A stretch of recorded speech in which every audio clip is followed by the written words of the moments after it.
Coming up in tonight's bulletin. A tsunami advisory is currently enforced for Solomon Islands following an undersea earthquake of magnitude 8.7, which occurred this morning off the east coast of Kamchatka in Russia. Japan and Solomon Islands signed grant assistance with more than $10 million Solomon dollars for young Solomon Islanders to pursue graduate degrees at top universities in Japan. And Pacific trade ministers welcomed a draft kava declaration as part of regional efforts to protect kava as a cultural and economic product. Hello, you're watching SIBC's TV News Bulletin. I'm Andrea Mahanwa. A tsunami advisory is currently enforced for Solomon Islands following an undersea earthquake of magnitude 8.7, which occurred this morning off the east coast of Kamchatka in Russia. Speaking to SIBC TV, Solomon Islands Meteorological Service weather forecaster Lenny Konamari says they are currently monitoring the situation, especially the waves from the north of the Pacific. People must aware that a tsunami hemi forecast. So that one hemi for making people prepared for any unusual wave if hemi come low at the coastal areas below me. And this one level, hemi for making me sorry that making me prepare in advance. No matter time warning come, I may already prepare before that follow warning level. At the moment, me follow watching me follow monitoring it, okay, the wave buoys and tide gauges along north of the Pacific, where that wave by him come from. At the moment, okay, the waves they may come from me follow observing from okay, the wave buoys and tide gauges, okay, around 0.3, 0.4 and 0.5 meters, so hemi very small, and also hemi consistent waiting okay, the forecast waves where okay, the Lo Pacific Tsunami Warning Center hemi giving come for hemi Lo Pacific. Mr. Konamari encourages people to keep watch and listen out for further updates. Me will give him call lo aletia, meaning that we will tell him to people no go to coastal areas. If you are looking at unusual waves or semia, go to higher grounds and listen out for okay, radio outlets, especially SIBC or Facebook page play me or call Camlo 933 if warnings have issued or if warnings have cancelled.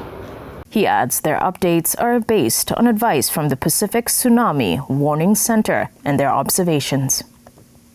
We will not put him second time for next update, What we will put him now is based on the advices given come from the Pacific Tsunami Warning Center. If an agent, but we will give him very close number. But since we will wait for until we will receive him any new information from Oketa, then we will give him updates more. And so as in base 2, look at the observations where we will observe him now the tide gauges and the wave buoys, low saltwater blaming, especially those where are located north of the Solomon Islands. This week marks another milestone in the growing partnership between Solomon Islands and Japan, a relationship built on mutual commitment at empowering leaders through education. Simon Tavake reports.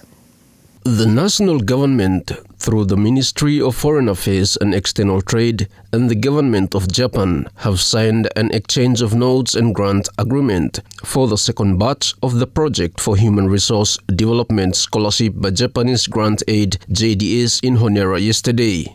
The grant assistance, worth more than $10 million Solomon dollars, will provide full scholarships for talented young Solomon Islanders to pursue graduate degrees at top universities in Japan.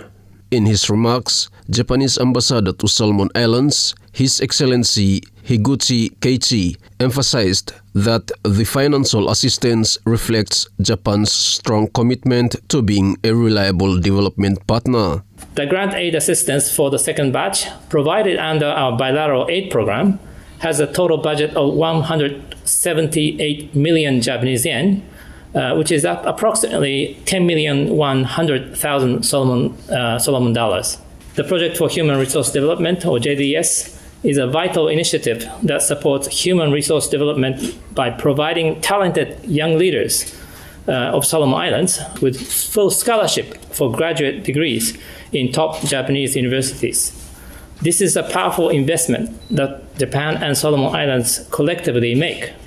Minister of Foreign Affairs and External Trade, Honorable Peter Chanel Aguvaka, welcomed the continued partnership with Japan. He said the grant will directly benefit Solomon Islanders selected for the scholarship program. The project is worth, as you have alluded to, 178 million yen that will support our students in going to Japan.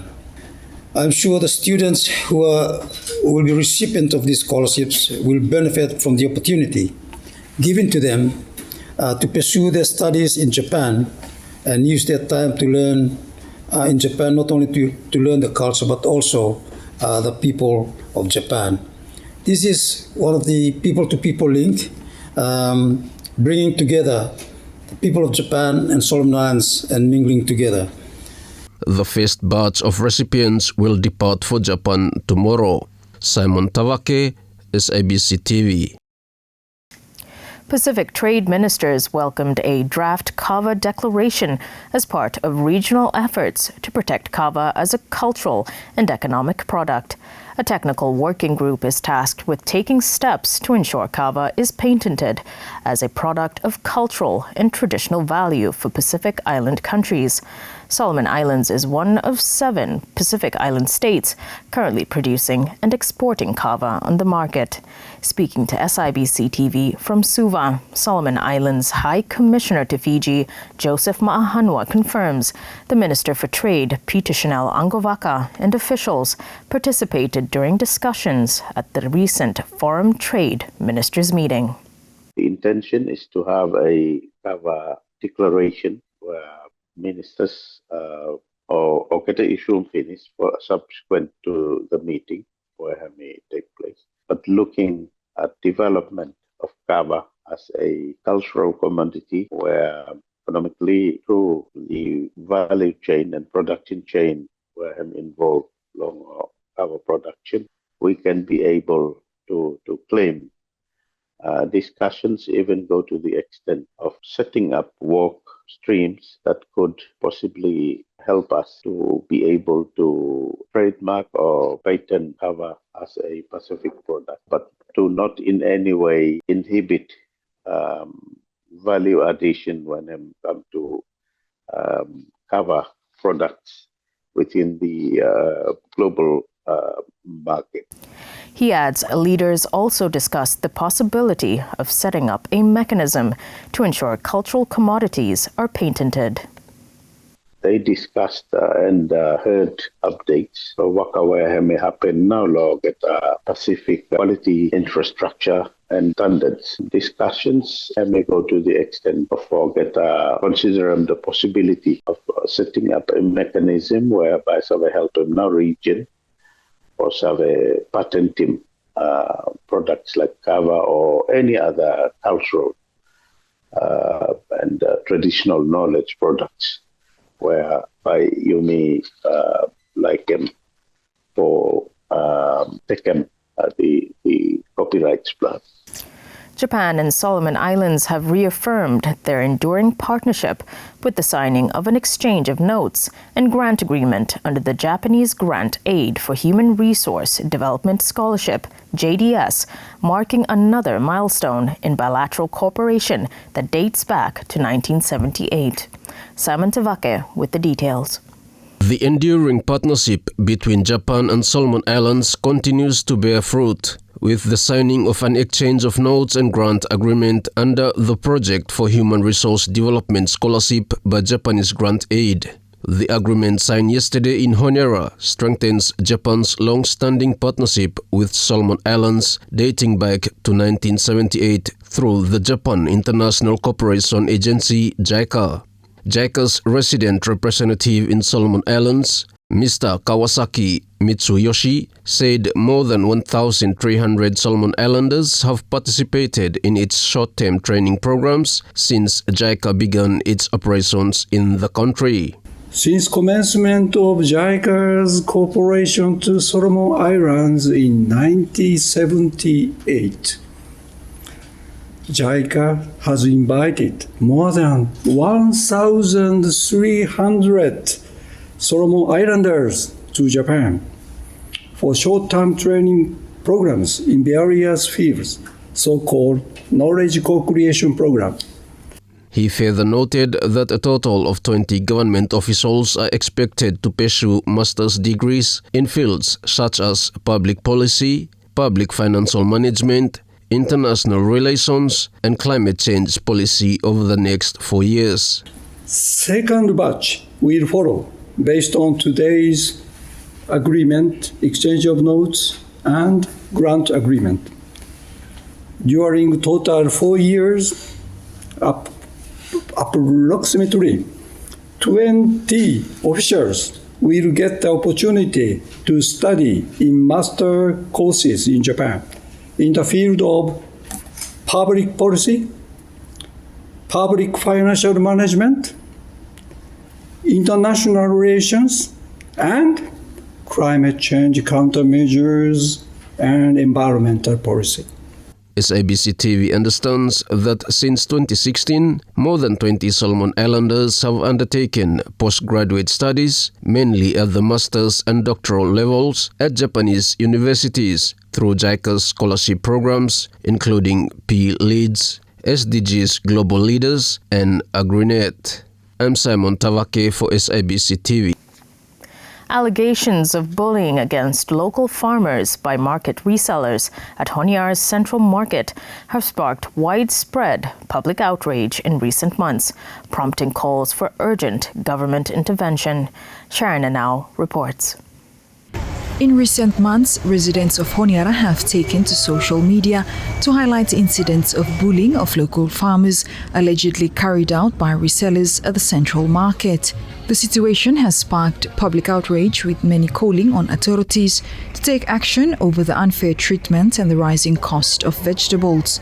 The Voice Plomere Solomons, VBMS, a non-governmental organization dedicated to addressing women's issues, is taking steps to tackle the problem through its Hands the Plant holds the power campaign. We follow 5 communities now to date.